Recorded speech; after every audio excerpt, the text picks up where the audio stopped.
আসসালামু আলাইকুম রহমতুল্লাহ। এখানে যে মুরগিগুলো দেখতেছেন এগুলো হচ্ছে হ্যাবিট সোনালি। এখানে প্রায় 3000 ফিট হ্যাবিট সোনালি বাচ্চা উঠালাম। তো হ্যাবিট সোনালি বাচ্চা কতদিন বয়সে রেডি হয়, অর্থাৎ বিক্রির জন্য ওজন আসার জন্য কতদিন লাগে, আর হ্যাবিট সোনালি বাচ্চা কত দিয়ে উঠাইলাম। আমার এখানে প্রায় 3000 পিস আছে। 3000 পিসের মধ্যে কত পিস বাচ্চা মারা গেল এখন পর্যন্ত, বয়স কতদিন, ওজন কতটুকু এবং কত বস্তা খাদ্য খাইলো, এই বিষয়ে বিস্তারিত আপনাদের সঙ্গে এই ভিডিওতে কথা বলবো। তো চলুন ভিডিও শুরু করি।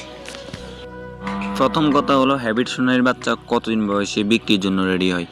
হ্যাবিট সোনালির বাচ্চা সাধারণত 45 থেকে 50 দিনের মধ্যে 800 থেকে 1000 গ্রাম, অর্থাৎ 800 থেকে 1 কেজি ওজন আসে 45 দিন থেকে 50 দিনের মধ্যে।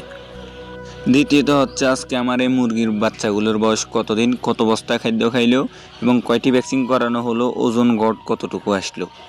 তো আমার এই মুরগিগুলোর বয়স হচ্ছে আজকে 16 দিন। 16 দিনের মধ্যে খাদ্য খাইলো প্রায় 14 বস্তা, 14.5 বস্তা। এখন মুরগিগুলোর গড় ওজন আছে মনে করেন 170 থেকে 200 গ্রাম পর্যন্ত।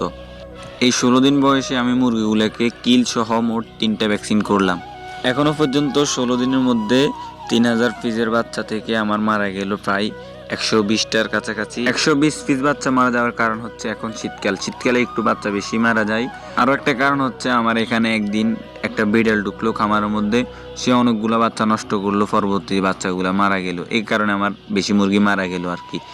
এমনিতে এত বেশি মুরগি বাচ্চা মারা যাওয়ার কথা না। তো এই ছিল হ্যাবিট সোনালি সম্পর্কে আজকের এই ভিডিওটি ভালো লাগলে অবশ্যই লাইক কমেন্ট শেয়ার করবেন। এই চ্যানেল অথবা পেজে নতুন হলে অবশ্যই চ্যানেলটিকে সাবস্ক্রাইব করে পেজটিকে ফলো করে দিবেন। আর অরিজিনাল মিশরীয় ফার্মি মুরগির যে কোনো বয়সের বাচ্চার জন্য আমাদের সাথে যোগাযোগ করবেন। আমাদের লোকেশন হচ্ছে নোয়াখালী ও ফেনী।